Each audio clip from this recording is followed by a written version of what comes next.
Tough loss to take.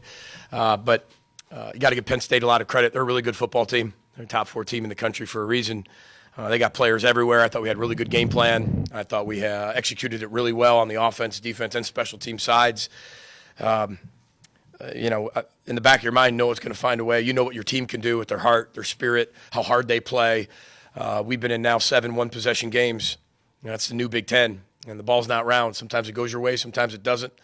But the measure of a person is how they respond to it. And there's a lot of tears in that locker room because of how hard they play. But Penn State found a way to make one more play than we did, and it was a great football game. Sometimes you got to step out of the head coach role to appreciate a game like that, because that's a really good college football game with 2 really good teams.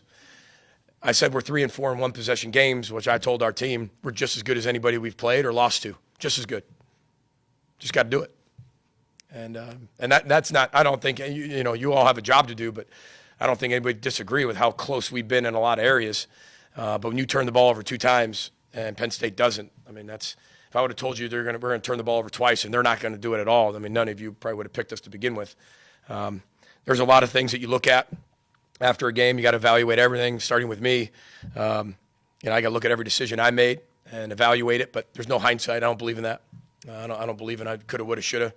I'm sure there's a lot of things you want to ask me about, which gladly to answer. No such thing as hindsight. You make the best calls in the best situations, and some work, some don't. They had a bunch of plays that worked, some didn't. And, but I couldn't ask for anything more from a football team than what was just displayed on that field. And we're past moral victories and things like that. But I love where our program's at because, like I said, you have 7 one-possession games. We played 11 games. We've blown 2 teams out. That's the new Big Ten. And we're in every single game. We got a chance to win every one of them. And they made one more play than we did. So I got to go back and evaluate why and make those changes. And we've got a short week, coaches being in the morning, and we'll get healed up the best we possibly can and bust out to Madison. So with that, open up for questions.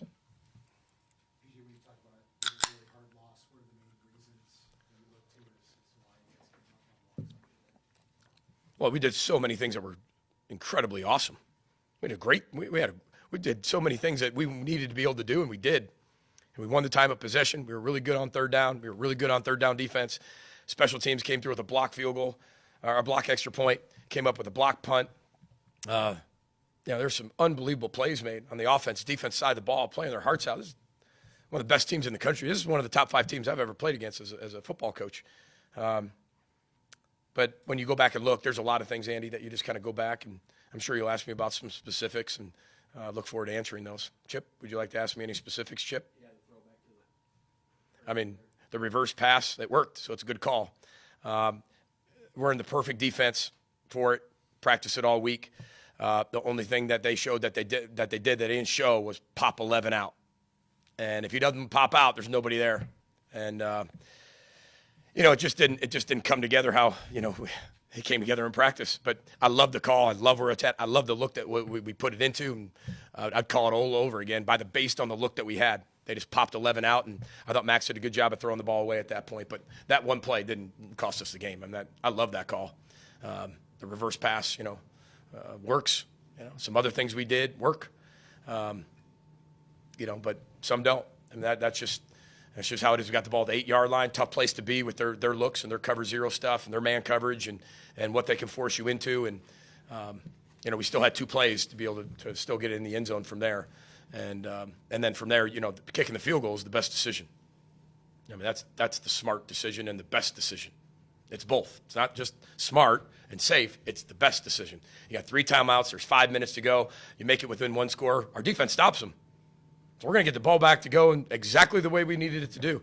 And they run a really good fake punt. I mean, that's a heck of a call by James and a heck of a call. So it didn't matter if we're in punt safe. It doesn't matter if you're in punt return. We're holding them up. So we have the defensive scheme and we have the holes covered and the gaps covered. But, I mean, if that's what they were going to run no matter what, I mean, that's a heck of a call. And they only had to get a few yards. So they had a really good scheme and called it up and got it. Were you thinking fake punt there at all, or you thought you'd get the ball back? I mean, it's being discussed.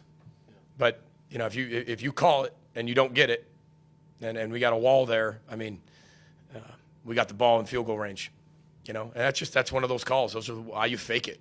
when everybody doesn't think you're going to do it. But there was discussion back and forth. That's my call on what we decide to do on that. The special teams, like in this type of a game, it might not get as much love, but on both sides making huge plays that kind of determine the game. How important was it for both teams? Oh, it's huge. I mean, you look at Dragan being perfect on the field goals and coming through big for us there, and he was ready to kick the game winner if it came down to it. I think, their special teams was really solid too. Our guys came through really, really big on the block extra point, which, again, you find a way to flip it and you win the middle eight right there. And you come out and score in the first possession. I mean, that's winning the middle eight. And to beat a team like Penn State, you got to find a way to do that, and we did it. And again, we weren't able to close out the game. But special teams was a big part of this game, and I give Coach Lig a lot of credit. And our special teams, they played their hearts out, and it's unfortunate with the fake punt. But again, that's my responsibility, and that comes down to me. Max on his interception with just a late throw. Do you believe?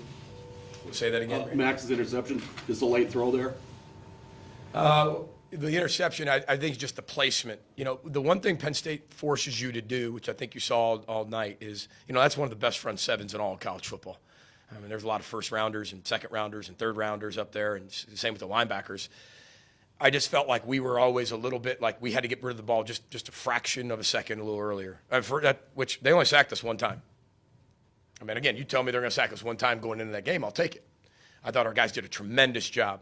I think Max made one or two throws he'd probably want back. That one's a really good decision, just needs to be about 4 more feet to the right. And I see what he was seeing. He was throwing behind that guy. It's not like he didn't see him. It just wasn't, his best throw of the night. But they make you pay. When you make a mistake, they got you. And that's the beauty. I mean, you look at their corners, they're really good. But when you have a front seven like that, it takes a lot of pressure off the back end. It takes a ton of pressure off the back end because there's going to be either tip balls, you're not able to get down the field to really stretch the field vertically as much, and you got to get rid of the ball pretty quickly. And I thought Max did a great job of that all night. And the fumble's unfortunate. It's a really good call. We got a speed option into the boundary, and you lose a handle on it. I mean, that happens, and that's unfortunate, and the timing's bad, but it's just one of those plays. And we just didn't get any takeaways either. We needed to get some takeaways, and we couldn't, and we didn't. And it's a credit to them for taking care of the ball. What was your the rest of the night for the defense? Well, I thought they played their tail ends off. I thought they played exceptional. I mean, you look at Penn State, I don't know that's one of the best offenses in the country when they had 361 yards, and probably 60 of that's in the last drive or whatever. I mean, you look at the stats, they were pretty close throughout the entire game. I thought we did a good job of corralling the run, tackling, flying around. I thought we contested a lot of balls down the field. Now, 44 is going to get his touches, and I thought they did a really good job in the second half of making some adjustments to 44 and finding unique ways to continue to get him the football because I still don't know why people don't talk about him for the Heisman Trophy. I'm not saying he's going to win it, but I'm not sure why. I've seen a top 10 and he's not in it. That guy makes that team even better, like way better than they are. And they're a really good football team. And he makes them better. And he influences them at every level on offense. Quarterback, running back, wide out, tight end, blocker, receiver. It's unbelievable. I mean, he's one of the best college football players I've seen and played against because you can limit him. I mean, we did everything we could to take him out of the game, and he still had 8 catches for 102 yards. When somebody builds a game plan around you and you still do that, and you still find a way to do all the other things he did, special player. But I thought they played their hearts out. You obviously want some field goals instead of touchdowns, but we had one miscommunication on the big explosive play. But other than that, I mean, they played their tail ends off, man. I couldn't be more proud of that defense. I couldn't be more proud of our offense. Couldn't be prouder of them. I'm serious. Special teams, same way. That's just a high quality November championship type football game. Kind of an unsung hero, but I don't think I've seen a tight end have a better blocking first half than Nick Callero. Just some big blocks out there. Yeah, and I don't know if he kind of ripped half his finger off. It was all Ronnie Lott. Not saying we cut it off. Let's make it very clear we did not cut it off, but that's why he ran in there. I mean, it's not, his finger's not good, and that kid is tough. I mean, as tough as it comes. And I think that's a credit to Coach Keith. What Coach Keith passed down to Nick Cowrup and what Nick Cowrup's going to pass down to Jamison Gears and the rest of the young tight ends. We're a tough football team. I'm not afraid to tell them that. I told them that in the locker room. And I told him, I think we're one of the better teams in the country.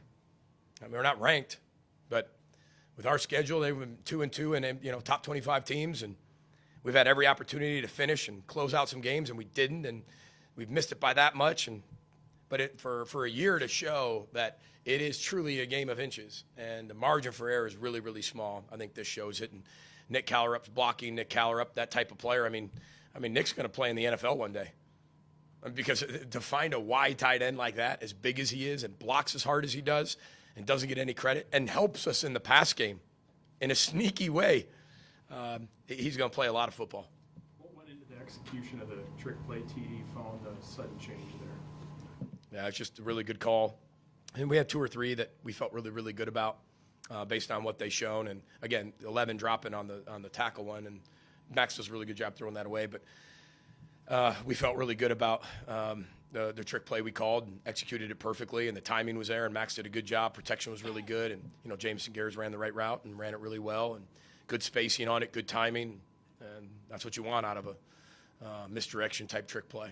Take 1 or 2 more for Coach. DJ, on the first offensive drive you had, you opted to go for it on 4th and 1. Worked, obviously, but what was the thought process there to pull the trigger instead of take the field goal? I just felt like you're playing number 4 team in the country, and you've got to make sure that you're always managing, risk versus reward constantly. And early in the game, you can make up for something a lot later. It's different towards the end. You're looking at the clock. You're looking at your timeouts. You're looking at the management of the game.